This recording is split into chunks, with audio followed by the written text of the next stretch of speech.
Hello and welcome to Rogue Artisans and Crafters, winner of the 2018 Southern Oregon Television Awards for Best Arts and Culture Show. I'm your host, David Glamour Dave Nienow. We welcome you, our viewer, to our show where we feature local artists and craftspeople here in Southern Oregon. With our show, we talk to our featured artists about how they came to their art, what drives them as artists, find out stories behind their art process, and how their work as artists influences their lives. Today, we're exploring the world of the art of filmmaking here in Southern Oregon. It was in 1891 that Thomas Edison filed his patent for the first form of motion picture camera. From that moment, the world saw the creation of a new form of art, that of the motion picture. And since that time, the technology behind the creation of the modern movie has continually evolved to the point that modern technology allows today's modern movie makers to achieve whatever they can conceive in their mind and seeing it appear in film, no matter how extraordinary the story element may be. The latest Marvel film, Avengers: Infinity War, today represents the latest in movie technology that can be achieved. But another aspect of modern technology's influence in the movie making process is that today's technology and its economics means that it's become easier for the average person to begin to explore and create their own film stories with equipment that they most likely already have in their possession. And with other minimal investments, they can produce a quality film that would not have been so easily achieved just a few short years ago. And that has resulted in an explosion of amateur film producers creating video work all around the world. And that also includes right here in Southern Oregon. Southern Oregon is blessed with an incredible base of talent in all areas that involve film production. The Ashland and Southern Oregon area is yearly rated as one of the best areas in the country to live if you're a movie professional. And the Southern Oregon Film and Media Association, or SOFAM for short, of local film professionals help to assist and promote film production in our region. The local film scene in our area is continually growing with new projects as local filmmakers develop and create new films from shorts to full feature-length film in all genres. Your host is a member of SOFAM. With all that in mind, I am pleased to have some wonderful friends of mine from the local film industry come on to the show to talk about their own creative endeavors in film. Today, we have local documentary film producer Beckon Duel to talk about his work in creating film documentaries and the process by which he chooses his subjects. And so today we welcome Beckon to the show. Thank you, David. It's great to be here. I know we're going to have fun, so let's get rolling. Yeah. So to begin with, what were you doing exactly before you entered in the world of documentary film production? I was doing whatever I wanted. I have a history in the arts. I had written a book called Sacred Power and done photography for the book, and it was a selection of sayings of what one of my friends called whiz bits. Right, yeah. So little bits of wisdom that flowed through. I also had produced a radio show for a couple of years. And before that, I've worked as a professional musician and been an author and on and on. Yeah, so you've had a long life in various forms of art media and art creation in different forms. So now, what was it that drove you into creating your first documentary? My life is spiritually driven. I'm not religious, but it's spiritually driven. And Spirit had been nagging me for years saying, do video. I was like, okay, do video. What does that mean? Could you be a little more specific? It was like, nope, do video. That's it. And being a little bit of a procrastinator took me a couple of years to get around to it. Yeah. But I finally started doing some video, playing around with it. First did some artistic things. And that was like, that teased me a little bit, but it wasn't quite what I was looking for. Finally decided to do documentary film, and I've been loving it. Yeah. Now, let's talk about your first documentary film. And that's The End of Death. That's it. All right. And it's about life after death, correct? It is. It's 5 true experiences of life after death. Right. 3 of them are my own personal experiences, and 2 I've witnessed. One was my daughter's experience, and another I was present when it happened. So all true to life, all encouraging people to understand that life does continue after the physical body dies. Yeah. And the object of the film is to help people overcome the fear of death, to let them know that life does continue, and also to let people know that when you die, you've got choices, and lots of them, if you're open to it. So. Yeah. Well, we have a trailer of your first documentary film that will load up. So if the control room can bring up that trailer, the audience can see that clip from your about your documentary. What happens when you die? I had an incredible experience that showed me reincarnation is possible. Say, did your dad die recently? Yeah, he did. Why? Because I can see him standing right there behind you. While I was looking at the stars, out of the darkness of space, this enormous face of a woman appeared. I floated up out of the house, up above it, and then I was transported very quickly to a realm where all that exists is divine, infinite, supreme, unconditional love. What happens when you die? Watch The End of Death and find out.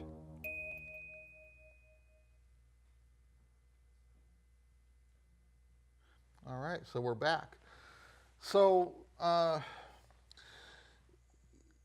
you mentioned that you've had several experiences.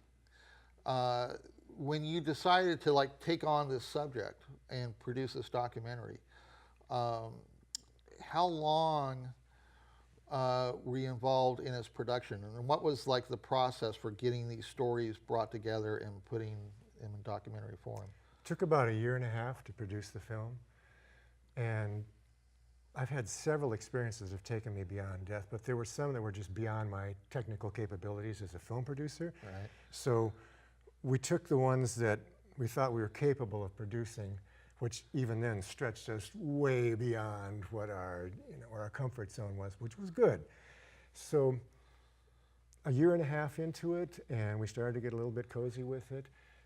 I was all volunteers. I drew from talent in the area. Mm-hmm. Some of the people came right out of this studio here. Yeah. All volunteer work, and I think when we were finished, we put together a pretty nice production for our first time out. Yeah. Now, and how long is the documentary? It's 30 minutes. It's 30 minutes, okay. And where can the documentary be found to be viewed? It can be seen on the website or on YouTube. The website was listed right there. It's endofdeathfilm.com. Right. Okay. Now, in these experiences that you say both you and your daughter have had, life after death experiences, what can you tell me about what was it that you felt and experienced in those moments? I mean, it's.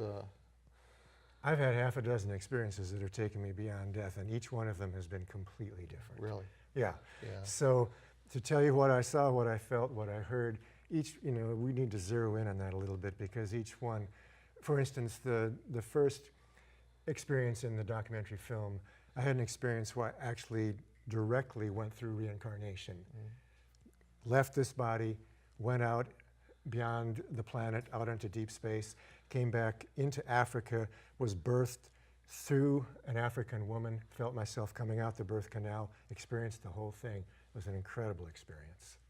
So there's one. What did I feel? Yeah. I felt myself being born, which was incredible, as a black child in a poor village in Africa. Yeah. Yeah. It's, my mother has had various experiences that she's told me about in her life. Once when I was really young and she was really sick with the flu, she had a moment when her father, who had passed, came to her and held her in his arms. And it wasn't until I came in to talk to her that that my grandfather basically put her back down, in the bed, she came back, right? And so, go ahead. Yeah, well, she's had other experiences beyond that too, so, I find that from my mother's stories, other people that I've known, that there seems to be certain people that have a sensitivity to this kind of experience. Would you agree that there's certain sensitive people to that? That's definitely true, although these experiences are much more common than most people realize. Even in making the documentary film, when I would tell people I'm making a documentary film about life after death, people would show up, oh, I had an experience like that. Right. And I've never told anybody about it before, and I'm like, well, tell me. And because I was in that zone, they were comfortable with sharing with me something that they'd never shared before. But they're much more common than people realize. My daughter's experience was like your mother's. She saw her grandfather after her grandfather died. He appeared to her, clear as a bell, and she had no idea he was even dead. Right. You know, he showed up to her 12 hours after he died. Right. Yeah.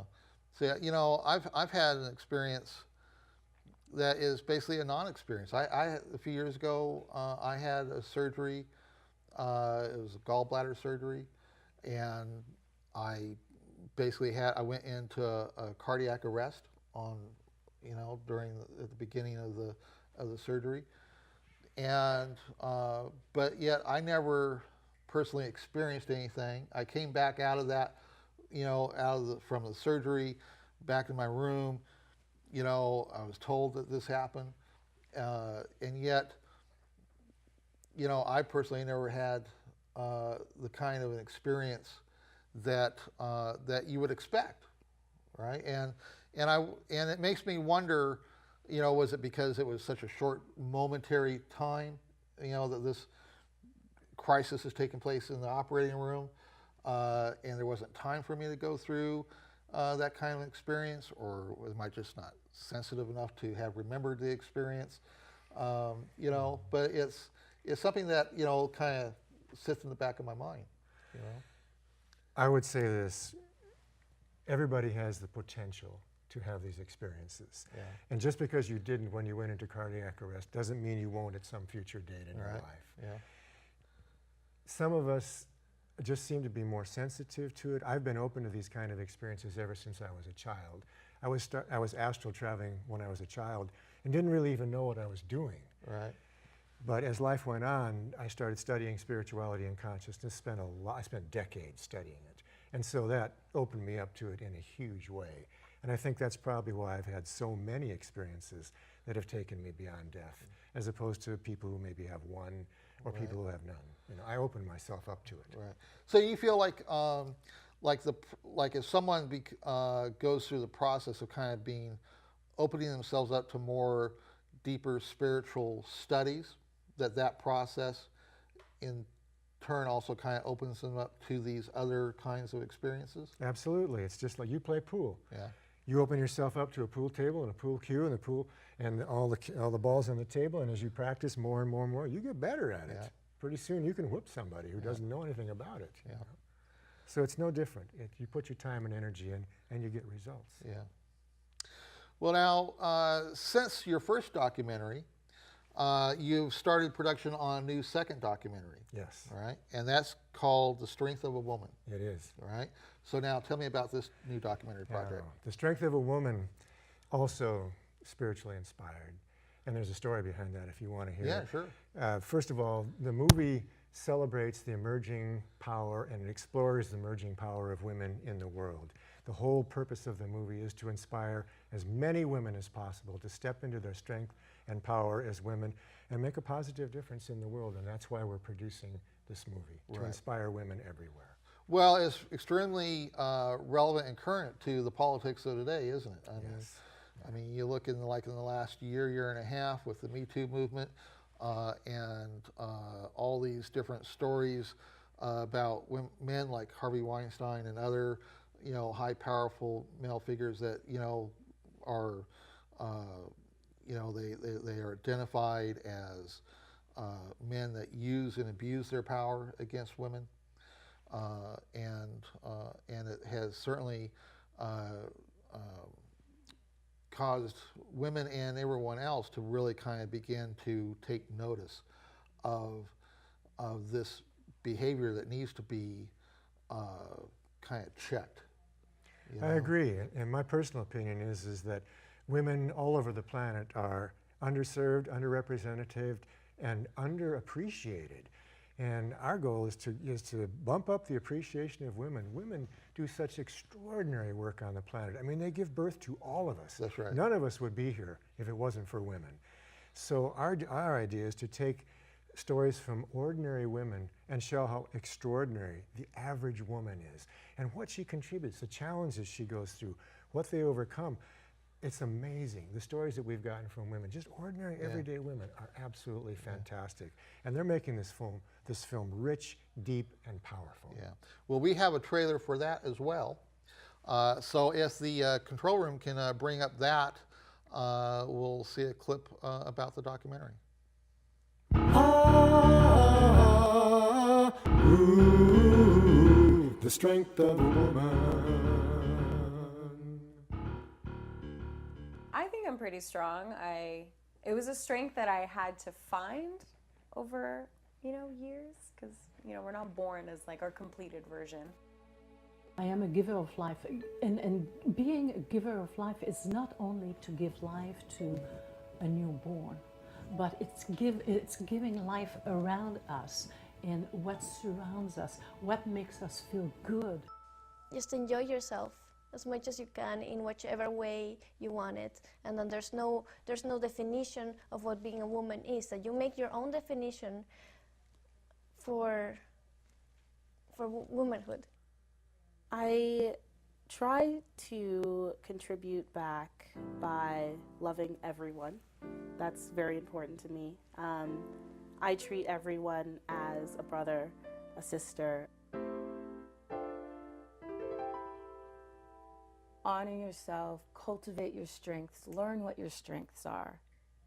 Make your strengths bigger, bolder, stronger, and lovingly let no one get in your way. Being empowered as a woman to me means taking the experiences that you've had, no matter how rough they've been, and not letting them defeat you, and gaining strength from them, and then using it to help other people and just make the world a better place. And I think every woman is strong in some way. I don't think any of us are left with no strengths. The strength of a woman.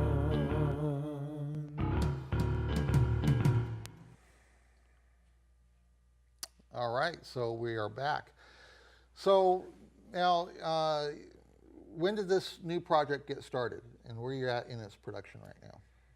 It got started last year, and originally I wrote a song called "The Strength of a Woman." I was going to make a music video out of that, but what happened was the video for the song kept getting put off and put off and put off, and I was feeling a little guilty about it until one night last year, in the middle of the night, I just jackknife up in the middle of the night, right up in my bed, woke up out of a dead sleep, and I had this incredible energy just rushing into me saying, "You're going to make a documentary film out of this project." Yeah. And I was so excited, I literally could not sit down until noon the next day.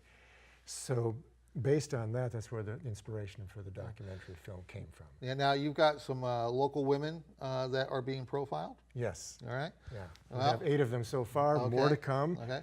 Well, I know 4 women right now that that I would recommend. I would start off with my mother, who is an incredibly strong, wonderful woman, and Wanda Borland, our director, and Regina Ayers, who's working audio and teleprompter for me, and Lynn Likens, who's working camera 2 for me, are all really wonderful, I find strong, beautiful women, and I could see you, talking to all of them. We'll just bring you on as the recruiter. Yeah, I'm willing to do that. The recruiter in general. Yeah, because they would all be, I think, good features in your documentary. So, it's now once you have this documentary done in its completion, then what's the next step after that? What do you do with it? We're going to release it in 10-minute segments. It's going to be a series, and each segment will be a combination, a weaving of 3 or 4 women that we pick out on a particular subject. Right. The first episode tentatively is named Embracing Power. Okay. So we'll feature 3 or 4 women in that we've interviewed, spots from them, clips from them, weave it together, and produce a 10-minute segment. Right. Okay. So, so how many segments do you expect to wind up actually being produced in this process? The first segment will be coming out this summer, and I think with the material we have right now, we could probably get 4, 5, 6 segments. Yeah. And then as more women are interviewed, we can get more segments from there. So we would probably do maybe 9 or 10 segments, call that a season, see how it flows from there, and then move on. Well, it certainly sounds like something that that could be a continually ongoing kind of a series documentary product. I mean, you could certainly, I don't see that the Me Too movement's going to be dying out anytime soon. And the efforts of women worldwide to gain more influence in their voice and getting making their power known around the world to improve conditions everywhere around the world. I think that's just going to continue to grow, forever. That's beautifully said, Dave. Yeah. And we would love to get to the place where we can interview women all over the world. That would be ideal. We're just waiting for you to fund the project. Yeah, well, I'm sure by the time I end 2018 with all my show productions here at the RVTV, that somewhere along the line I'm going to strike it really rich, and then we'll just go to town. That sounds good to me. Yeah. Well, we can, one of the last bits of fun that we can do here, which I just did with the last guest, is to kind of see where we are at in our career development based on our popularity on the Internet Movie Database. All right, and so like right now, and mind you, your Internet Movie Database profile has the one credit that you're responsible for with me, which is directing the very first thing I did here at RVTV, because you and I went through the studio certification class together last year. Right. And so that's how we initially met.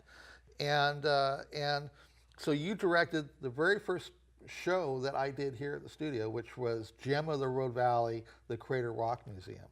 So once I got control of my profile page and becoming a pro member on the website, then I inputted all my show information, and you were the director for that show. So you got a profile page on IMDb that you need to take control of so you can like boost your numbers up, because right now IMDb has you rated at 5,861,897. You mean that show I directed did not make me internationally famous? Not yet. Well, we got to work on that. David. We got to work on that. So 5 million, I was at 2 billion, so I've been moving up quickly. Yeah. Well, when Leah Dougal, who was my last guest, created my profile page last summer, I was like in the 6 million range. But this week I'm at 85,848. So I'm still. You're ripping it. There's been improvement, but I'm still poor. So we need to. But you're rich in status. Yeah, I suppose so. But we need to work on the money into things here, Beckon. So